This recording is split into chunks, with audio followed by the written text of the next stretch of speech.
Hey cool cats, it's EDDBUD and I'm back with another initial shoe review for you. I had so many messages recently, so glad you're all enjoying the content on the channel. Trying to keep it as varied as possible, though I do have to say I do regret a little bit making that summer running gear video the other day.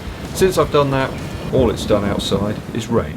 Today we've got an initial review of the Adidas Adizero Pro. This was a shoe that I was gonna pass on actually. I wasn't particularly interested in it, but I'm glad that I did pick it up. With that Adidas thing, I think it's a bit of a cultural idiom. I think it depends where you come from as to how you say it. I think up to the point where I was about 8 or 9, I used to say Adidas, and that was mainly from my love of Run DMC and their track My Adidas.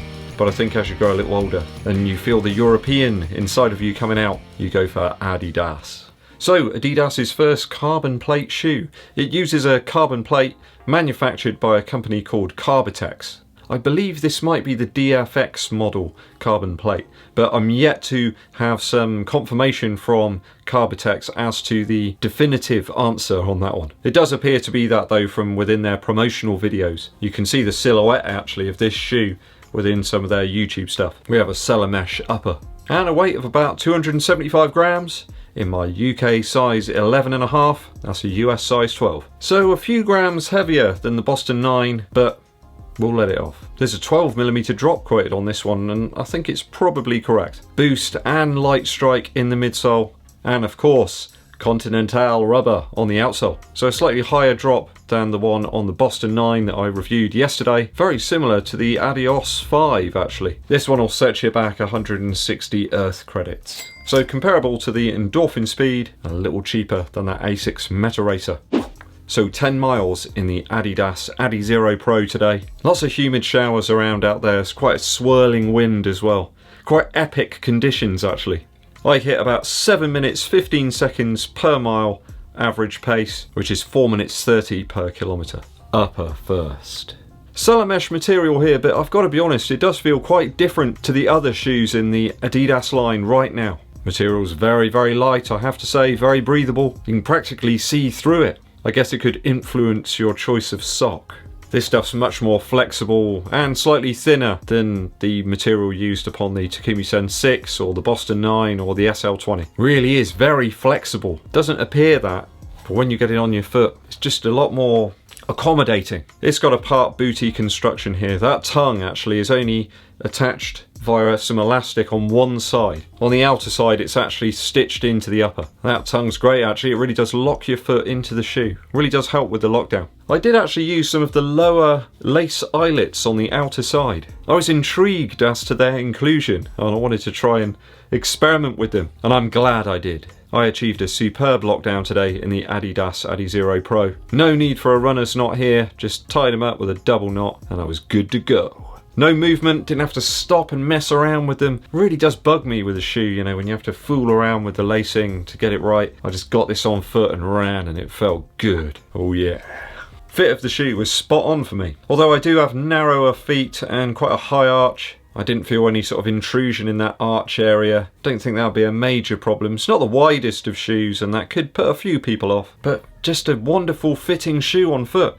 Like the Takumi Sen, but even more tailored. It reminded me of that BBC show, Are You Being Served? I'm really liking the simplicity of these current Adidas shoes. The heel cup on the Adizero Pro is very, very flexible. Just feels like there's a post actually on this very end section. It's the only rigidity that you've got. Another method perhaps to save a few grams, and there's some minimal padding around the heel there.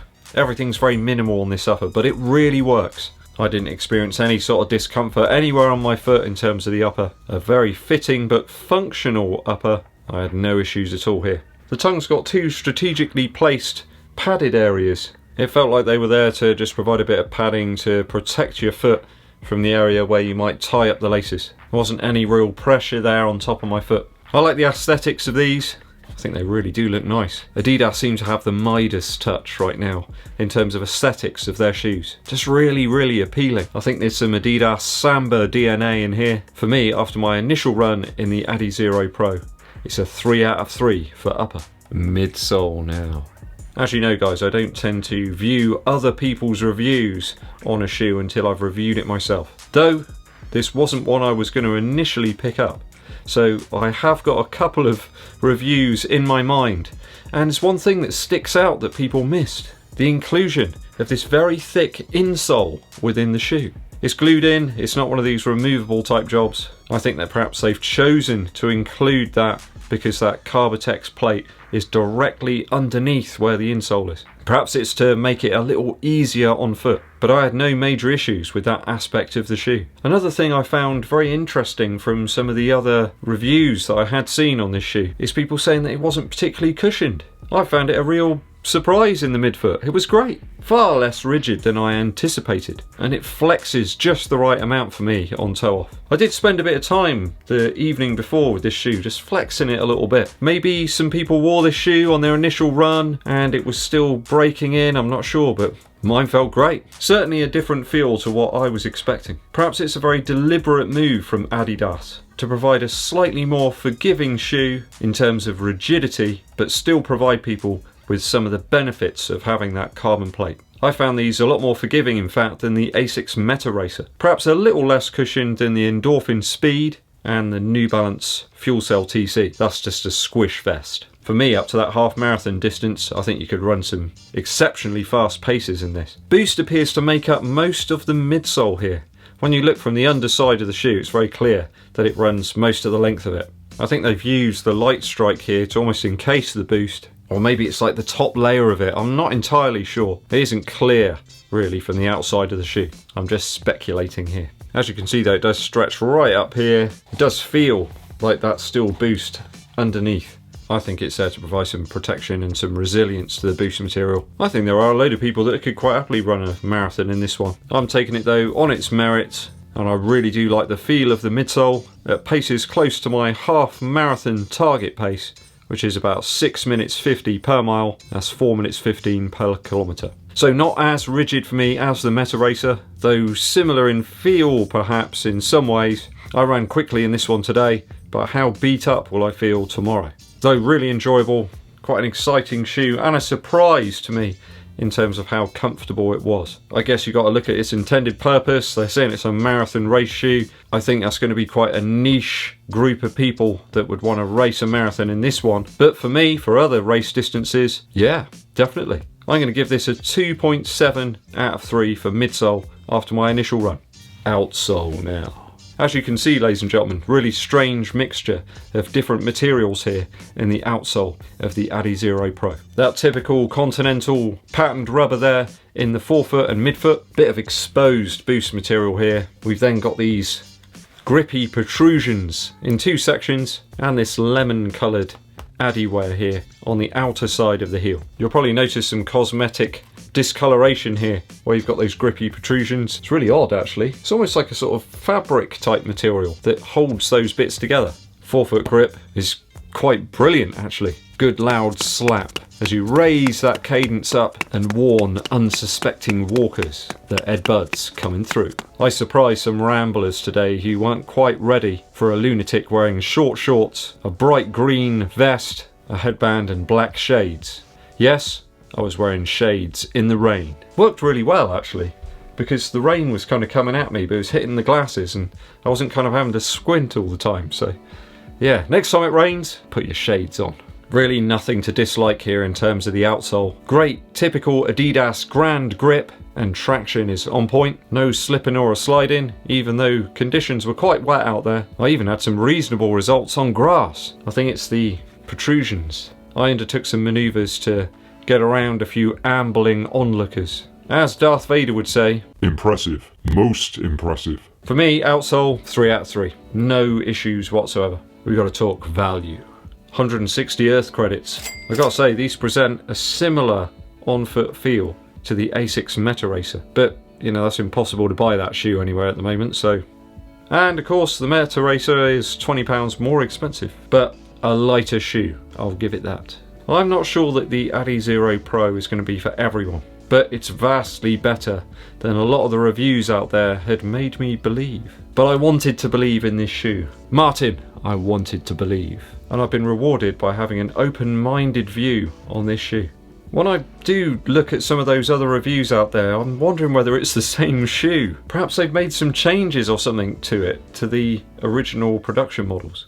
I wouldn't say that they're the most springy, bouncy or vaporfly type shoes, and they're certainly not going to make you go faster if you don't put the work in. I've been eating my beetroot and my salads, just doing the trick. Believe me, staying hydrated, making sure you run the lower pace miles slow, working on those hips, mobility, ankle strength. It might be better to do some of that than buy a new shoe. But all of that aside, that's okay. It's not like a Vaporfly. These do demand a more refined running technique, and I think that more seasoned or able athletes will get more from this type of shoe than a casual runner. That's still a considerable price at 160 Earth credits, but I can see the attraction of a simpler shoe. More road response here, lower stack height, and a traditional race flat feel.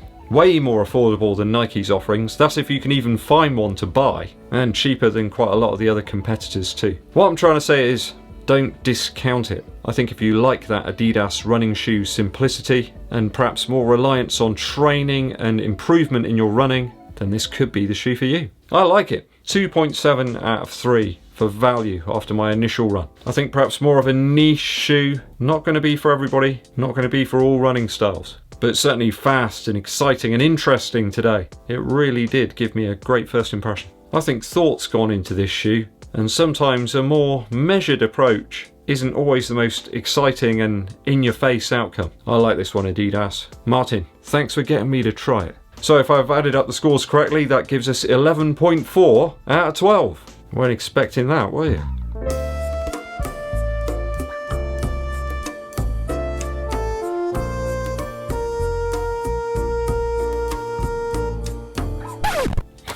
If you got any questions on the Adidas Adizero Pro, let me know in the comments below. A musical interlude. I live quite near a city called Bristol, and very recently I've got into a band from Bristol called Idols. These guys make some noisy, exciting music, but most importantly they've got a really positive message. Sometimes they're talking about mental health, sometimes about cultural or ethical problems. One of the tracks I really love that they do is called Danny Nadelko. It's all about another band frontman actually who they're good friends with, and within the song they discuss issues about immigration and how we're all the same, one and the same, and about unity. And that's a message I can really get on board with. And these guys make a glorious racket. Kind of like the fact they're probably not far off my age and they're still making some really interesting sounds. So if you've not heard of them before, go and check them out. Idols. Hope you've enjoyed the review today, guys. I've really enjoyed putting it together for you. I really do enjoy making these videos. I hope that comes across. I've had lots of people comment recently that I bring a smile to their faces, and that makes it all worthwhile. If you haven't done so already, hit that subscribe button and click the bell below for notifications of when I launch those new videos. It helps the channel out a huge amount as well if you give this video a thumbs up like, and share it with your running buddies, or your cat or your dog, or members of your family who might not be interested in running shoes at all, but you know, they might find it fun for a few minutes or something. My name's EDDBUD, and I'll be seeing you.